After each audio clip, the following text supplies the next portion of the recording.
Semuanya, kita bersyukur malam hari ini seperti pujian tadi bahwa kerinduanku hanyalah untuk menyenangkan Tuhan. Dan kiranya kita dapat menjadi pemuda-pemudi yang setiap hari selalu merindukan kehadiran Tuhan. Amin. Kita akan berdoa. Segala pujian syukur hanya bagimu ya Tuhan. Terima kasih Engkau telah memilih kami dan memanggil kami di tempat ini untuk beribadah kepadamu. Kiranya Tuhan, kuasa Roh Kudus dan otoritas yang daripada Tuhan turun menaungi seluruh kehidupan kami. Dan kiranya melalui ibadah malam hari ini, nama Tuhan saja yang dimuliakan. Dan kiranya setiap hari kami terus memandang Engkau Yesus Kristus, Tuhan dan Juru Selamat di dalam kehidupan kami. Terima kasih ya Tuhan, kami siap mendengarkan firman-Mu. Di dalam nama Yesus Kristus kami berdoa. Amin. Baik, kita akan membuka Alkitab kita di dalam Keluaran pasal yang ke-31, ayat 1 sampai ayat yang ke-11.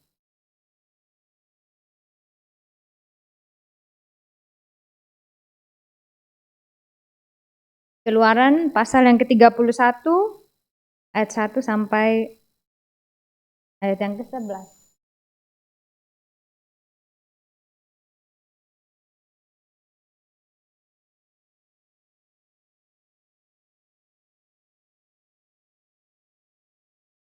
Baik, kita akan membaca secara berbalas-balasan. Saya akan membaca ayat yang ganjil dan teman-teman baca ayat yang genap. Apakah semua sudah dapat? Berfirmanlah Tuhan kepada Musa.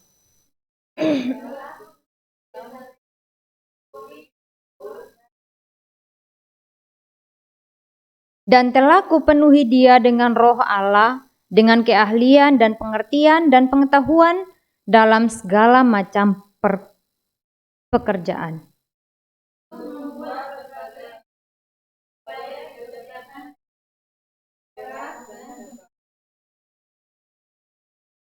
Untuk mengasah batu permata supaya ditata, untuk mengukir kayu dan untuk bekerja dalam segala macam pekerjaan.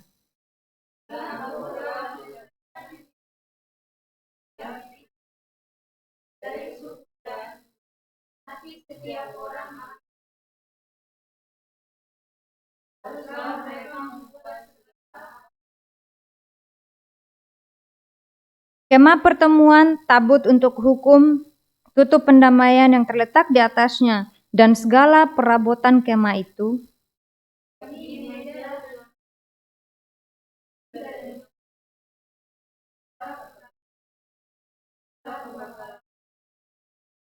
Mezbah korban bakaran dengan segala perkakasnya, bejana pembasuhan dengan alasnya.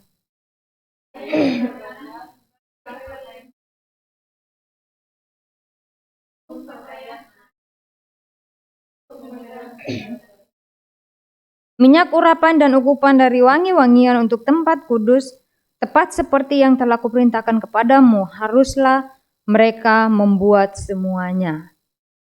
Ya, dari firman Tuhan malam hari ini kita akan mendengarkan firman Tuhan dengan judul penuhilah dengan roh Allah. Dari firman Tuhan yang baru saja kita baca tadi, kira-kira menurut teman-teman ini menceritakan tentang apa? Menurut teman-teman, ini kira-kira Tuhan memberikan perintah karena apa?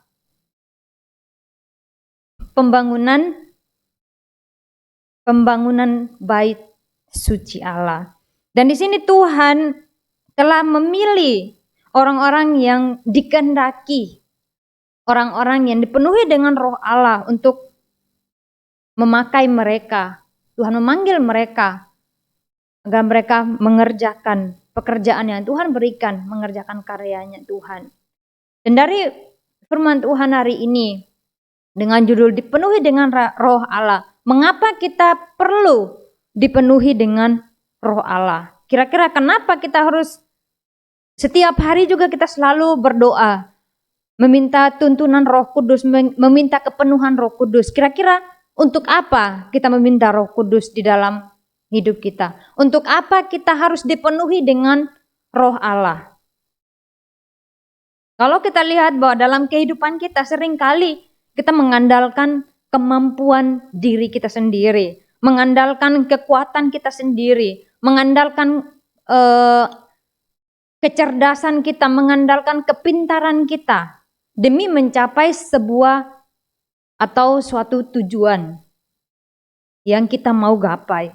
Seringkali kita mengatakan bahwa saya pasti bisa melakukan ini, tanpa campur tangan Tuhan saya bisa melakukannya.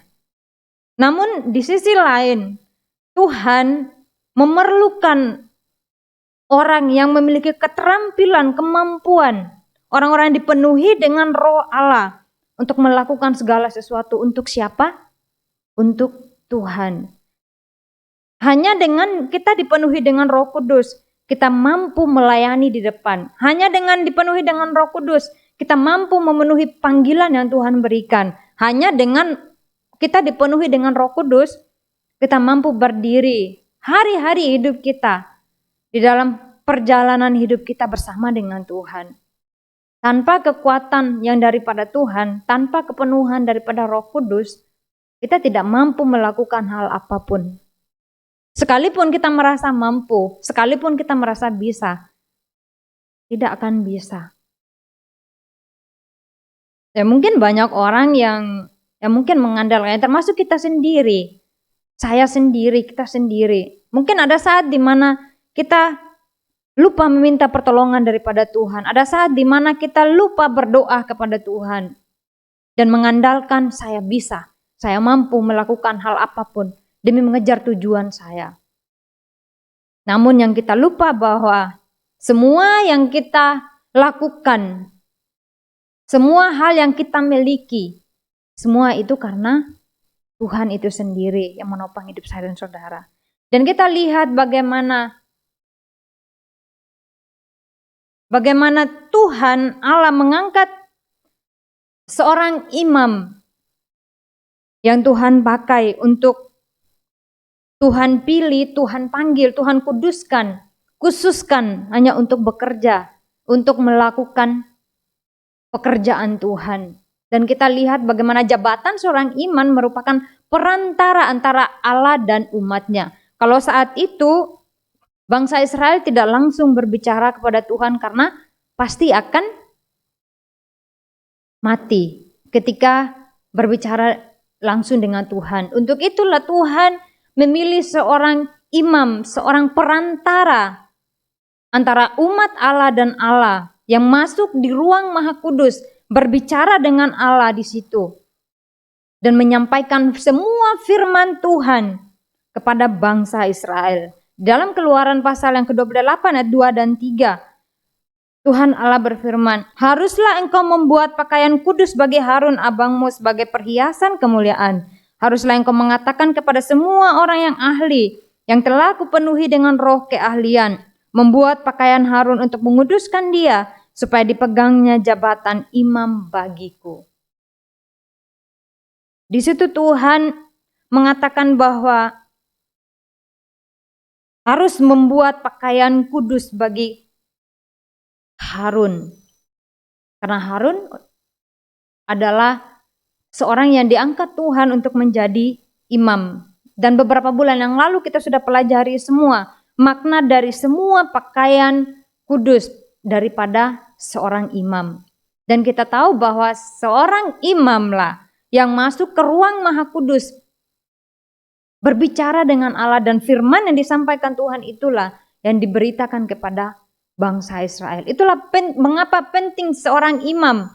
Karena itu adalah jabatan yang menjembatani antara Tuhan dengan umat-umat bangsa Israel. Untuk itulah Tuhan Allah mengangkat seorang imam. Bukan hanya memilih begitu saja, kamu menjadi seorang imam. Namun Tuhan di sini memberikan perjanjian yang diberikan melalui berbagai tanda yang mencakup penyampaian hukum dan pengorbanan sebagai cara untuk mendekatkan umat kepadanya. Jadi Tuhan Allah memakai seorang imam ini untuk bisa berkomunikasi, menyampaikan firman-Nya itu, menyampaikan hukumnya itu kepada bangsa Israel. Firman Tuhan itu yang disampaikan kepada bangsa Israel, dan juga yang mengorbankan korban ukupan di hadapan Tuhan Itu adalah seorang imam yang telah dikuduskan dan telah dipilih oleh Tuhan untuk bisa menyampaikan firman Allah itu kepada bangsa Israel yang telah dipilih oleh Tuhan itu.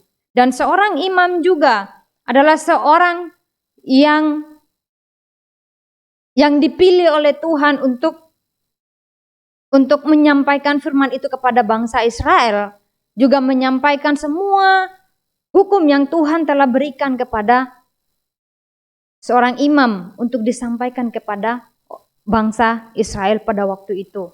Dan juga melalui korban bakaran itu, melalui korban, karena di situ seorang imam harus mempersembahkan korban di hadapan Tuhan. Dan dari darah domba itu atau darah korban itulah yang menjadi tanda, dan darah itu yang menjadi tanda perjanjian Allah akan umatnya. Jadi Tuhan Allah memberikan perjanjian yang kekal, perjanjian yang tidak dapat digantikan oleh apapun, yaitu perjanjian darah. Di mana percikan darah domba adalah lambang pelepasan dari kutukan. Lambang penebusan, menggambarkan pengorbanan yang diperlukan untuk menebus umat Allah dalam perjanjian lama. Dalam perjanjian lama itu, pada waktu bangsa Israel keluar dari tanah Mesir, mereka mengoleskan darah anak domba di ambang pintu sehingga mereka dilepaskan. Mereka dibebaskan dari perbudakan. Juga darah perjanjian Allah itulah melalui pengorbanan Yesus Kristus di atas kayu salib telah menebus saya dan saudara. Dan melalui darah itulah yang menebus semua umat Allah, membebaskan mereka, memperdamaikan mereka kembali bersama dengan Tuhan. Jadi dalam perjanjian lama itu harus mengorbankan domba atau kambing agar bisa bangsa Israel dapat dibebaskan. Juga di dalam Keluaran 29 ayat 19 sampai 20, darah domba dipersembahkan sebagai pernyataan kesucian untuk menguduskan imam agar layak mendapatkan menjalankan tugas suci di hadapan Tuhan. Di dalam Keluaran pasal yang ke-29 ayat 19 sampai yang ke-20, kemudian haruslah kau ambil domba jantan yang lain, lalu haruslah Harun dan anak-anaknya meletakkan tangannya ke atas kepala domba jantan itu. Haruslah kau sembelih domba jantan itu, kau ambil sedikit dari darahnya dan kau bubuh pada cuping telinga kanan Harun dan pada cuping telinga kanan anak-anaknya, pada ibu jari tangan kanan dan pada ibu jari kaki kanan mereka, dan darah selebihnya kau siramkan pada mezbah sekelilingnya. Jadi darah itu benar-benar suatu lambang atau simbol yang benar-benar menguduskan umat-umat pilihan Tuhan. Benar-benar melambangkan suatu hal yang suci, yang benar-benar memperdamaikan, menyucikan, membebaskan, dan melepaskan umat-umat pilihan Tuhan. Dan kita juga tanpa darah perjanjian Allah, tanpa darah Yesus Kristus yang harus tercurah di atas kayu salib untuk saya dan saudara, kita tidak dapat dihidupkan sampai saat ini. Tanpa darah itu kita tidak dapat diselamatkan. Untuk itulah mengapa Tuhan memberikan perjanjian dengan darah. Perjanjian darah itulah ya sebagai lambang, sebagai tanda bahwa kita telah dipilih oleh Tuhan, kita telah dibebaskan oleh Tuhan, dan kita telah dilepaskan dari kuasa kutuk dan maut. Dan melalui darah yang di dalam perjanjian lama, bangsa Israel harus mengorbankan korban di hadapan Tuhan agar dosa mereka disucikan, dosa mereka dilepaskan. Namun saat ini kita tidak memerlukan itu semua. Kita tidak harus menyembelih hewan dulu baru kita datang di hadapan Tuhan. Baru dosa kita dibebaskan, dosa kita disucikan. Namun dengan darah Yesus Kristus yang adalah anak domba Allah itulah, Dia yang menanggung semua kutukan yang harusnya kita tanggung. Dia menanggung semua kesalahan yang harus kita tanggung, yang kesalahan yang kita perbuat, dosa yang kita perbuat. Dia menanggungnya di atas kayu salib agar kita bisa menjadi orang yang diselamatkan. Di dalam Yohanes 1 ayat 29, pada keesokan harinya Yohanes melihat Yesus datang kepadanya dan ia berkata, "Lihatlah anak domba Allah yang menghapus dosa dunia." Siapa anak domba Allah itu? Yesus Kristus. Yesus Kristus datang ke dalam dunia hanya untuk saya dan saudara. Kalau beberapa tahun yang lalu, saya masih dengar bahwa ada beberapa gereja yang harus menyembelih hewan atau membawa sesuatu ke gereja agar dosanya itu bisa diampuni. Dan saya berpikir bahwa ya saat itu masih dilakukan hal itu. Namun kembali kita mengingat bahwa pengorbanan Yesus Kristus di atas kayu salib adalah pengorbanan yang sempurna. Amin.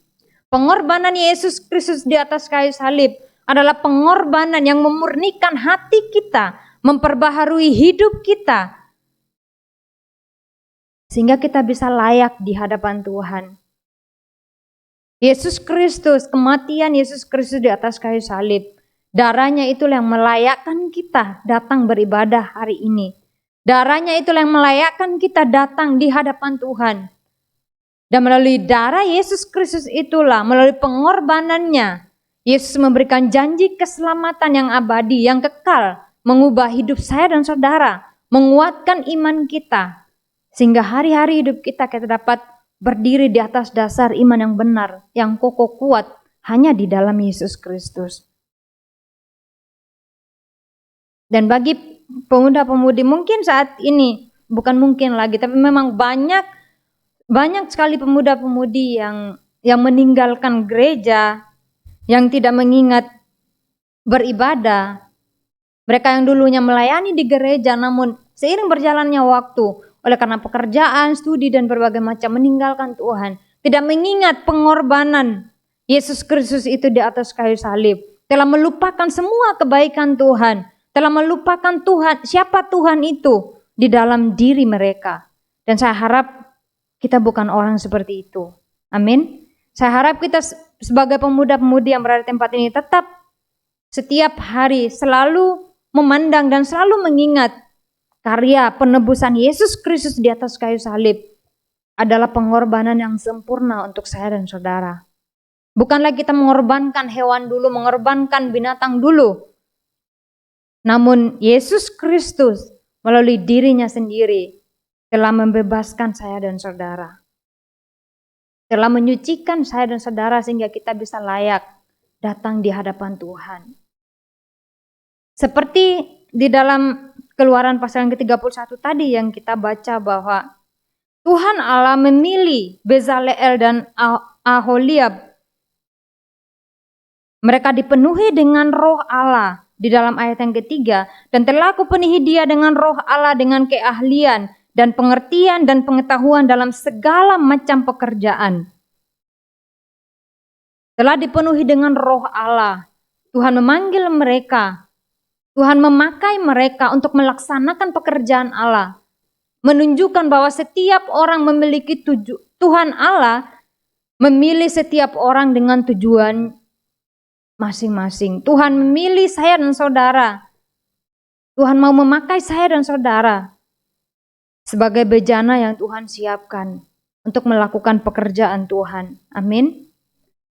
Juga Tuhan memilih Bezaleel dan Aholiab. Mereka dipenuhi dengan roh Allah. Mereka dipenuhi dengan keahlian, pengetahuan, pengertian untuk bisa melakukan segala macam pekerjaan yang Tuhan berikan untuk pembangunan kemah suci.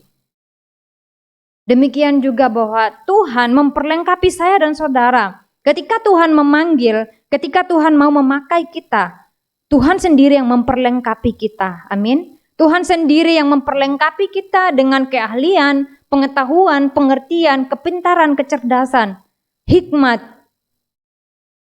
Semua itu Tuhan memperlengkapi ketika Tuhan siap mau memakai saya dan saudara. Demikian juga kita sebagai pemuda-pemudi. Kak Deborah diberikan keahlian untuk dalam hal musik, juga Kak Tien, juga yang memimpin pujian, WL Singer, bahkan apapun itu, punya keahlian, punya pengetahuan, punya pengertian, semua itu Tuhan kasih. Karena Tuhan mau memakai saya dan saudara, amin. Tuhan memperlengkapi kita. Ketika Tuhan memilih dan mau memakai kita, Dia tidak meninggalkan kita melakukan segala hal dengan begitu saja. Tuhan tidak meninggalkan kita. Namun Dia memperlengkapi saya dan saudara sebagai umat pilihan Tuhan, memakai kita untuk melakukan pekerjaan yang Tuhan berikan. Dan ketika Tuhan memberikan firman-Nya untuk membangun kemah suci, Tuhan kembali memberikan perjanjiannya juga. Kenapa penting hari Sabat itu, yang merupakan juga sebagai tanda perjanjian Allah. Hari Sabat merupakan tanda perjanjian antara Allah dan umatnya, mengingatkan kita bahwa pentingnya istirahat dan hubungan yang dalam dengan Allah. Hari Sabat bukan hanya beristirahat, bekerja, tidak bekerja, stop bekerja, stop melakukan ini itu, tidak. Tapi Tuhan mau agar kita mengingat Dia. Sabat bukan hanya berhenti dari pekerjaan, tetapi juga saat untuk merenungkan betapa besarnya kasih Allah itu di dalam hidup saya dan saudara. Tuhan mau memperbaharui kekuatan rohani kita melalui ibadah. Untuk itulah setiap hari Minggu, hari ini, bahkan beberapa hari lainnya kita datang beribadah kepada Tuhan. Demikian juga bangsa Israel, Tuhan memberikan janjinya, perjanjiannya bahwa ketika melakukan pembangunan kemah suci juga Tuhan memberikan janjinya agar mereka tidak melupakan hari Sabat itu. Tuhan mau agar mereka tetap mengingat pengorbanan Kristus, pengorbanan Allah. Tuhan mau mengingatkan mereka betapa besarnya kasih Allah itu di dalam kehidupan mereka. Tuhan mau agar umat pilihannya merenungkan kasih Allah itu. Umat pilihannya merenungkan semua kebaikan yang selama ini Tuhan memelihara hidup mereka sejak mereka keluar dari tanah Mesir hingga mereka nanti akan memasuki tanah Kanaan. Dan Tuhan mau agar kita juga memelihara hari Sabat, kita datang merenungkan kasih Allah di dalam kehidupan kita. Demikian juga bahwa perhentian sejati hanya ada di dalam Yesus Kristus. Amin. Yesus Kristus adalah imam besar yang sejati, yang menanggung semua kutuk dan dosa yang harus kita tanggung. Dia mencurahkan rohnya bagi saya dan saudara. Dan melalui Dia kita menerima perhentian sejati. Melalui keselamatan yang kita terima, Tuhan memampukan kita untuk melakukan segala pekerjaan dengan kuasa yang dari siapa? Dari Tuhan itu sendiri, bukan mengandalkan kekuatan kita sendiri. Mungkin ada saat kita juga mengandalkan kekuatan kita sendiri. Ada saat di mana kita mengandalkan kehebatan kita, kepintaran kita. Namun yang perlu kita ingat bahwa semua itu Tuhan berikan untuk melakukan pekerjaan baik Tuhan. Untuk Tuhan memperlengkapi kita sebagai bejananya yang Tuhan siapkan agar kita bisa melakukan segala sesuatu hanya untuk Tuhan. Dan yang perlu kita ingat bahwa seperti Tuhan memberikan janjinya kepada bangsa Israel agar mereka mengingat hari Sabat, merenungkan betapa besarnya kasih Allah, tuntunan, penyertaan Tuhan dari tanah Mesir hingga mereka nanti memasuki tanah Kanaan. Juga Tuhan Allah sendiri, hanya di dalam Dia sendiri kita memperoleh perhentian sejati di dalam Kristus. Amin. Dan kita tahu bahwa di dalam Matius 11 ayat 28 Tuhan mengatakan, marilah kepadaku semua yang letih lesu dan berbeban berat, aku akan memberi kelegaan kepadamu. Yang harus kita lihat, yang harus kita pandang adalah Dia yang memberikan kita kekuatan sampai segala pekerjaan kita dapat melakukannya semua hanya untuk Tuhan. Amin. Dan kita tahu bahwa seperti Tuhan memilih dan memenuhi Bezalel dan Aholiab dengan roh Allah, memberikan mereka pengertian, hikmat, keahlian dalam segala macam agar mereka dapat melakukan segala pekerjaan Allah. Juga Allah memberikan saya dan saudara, pemuda-pemudi tempat ini, memberikan kita kepintaran, keahlian, kepenuhan roh Allah itu, sehingga kita bisa mampu melayani Tuhan dengan segenap hati kita. Amin. Dan saya percaya bahwa sebagai pemuda-pemudi, apapun yang kita lakukan, yang harus kita ingat adalah bahwa semua ini saya lakukan untuk Tuhan. Sekecil apapun pekerjaan kita, kita dapat melakukannya untuk Tuhan. Bukan dengan kekuatan saya dan saudara, tapi dengan kekuatan siapa? Kekuatan Tuhan itu sendiri. Dan dari firman Tuhan hari ini yang kita sudah pelajari, bahwa Roh Kudus mempersiapkan dan memenuhi kita sama seperti Ia memanggil dan memenuhi Bezaleel dan juga Aholiab untuk melakukan pekerjaannya. Setiap pekerjaan yang kita lakukan, Tuhan memenuhi kita dengan rohnya. Kita melakukannya hanya untuk Tuhan. Dan melalui roh Allah yang kita terima, kita diberikan kemampuan, pengertian, dan pengetahuan. Dan kita perlu menyadari bahwa tanpa bimbingan Roh Kudus, usaha kita akan sia-sia. Percaya? Untuk itulah kita dalam hal apapun selalu mengandalkan Tuhan yang adalah penopang hidup saya dan saudara. Dalam hal apapun yang kita lakukan, selalu kita memandang Tuhan, mengandalkan Tuhan dalam hal apapun. Bukan kekuatan saya, bukan kekuatan teman-teman, namun kekuatan siapa? Kekuatan Tuhan itu sendiri yang memampukan kita untuk melakukan segala hal hanya untuk kemuliaan nama Tuhan. Dan saya percaya bahwa kita semua adalah orang yang dipenuhi dengan roh Allah. Amin. Katakan kepada temanmu di samping, kamu adalah orang yang dipenuhi dengan roh Allah. Amin. Sekian dari firman Tuhan malam hari ini. Mari kita berdoa. Terima kasih ya Tuhan untuk kasih karunia-Mu. Telah memilih kami, telah memanggil kami. Dan terima kasih Engkau telah memenuhi kami dengan roh Allah agar setiap hari kami mampu berdiri, kami mampu melayani Engkau. Yesus Kristus, Raja di atas segala Raja, Imam besar Maha Agung. Dan kiranya setiap hari kami memandang Engkau dan terus bersujud di hadapan-Mu ya Tuhan. Ajar kami ya Tuhan agar kami lakukan segala sesuatu dengan kekuatan yang daripada Tuhan, bukan kekuatan kami sendiri. Terima kasih ya Tuhan, di dalam nama Yesus Kristus kami berdoa. Amin.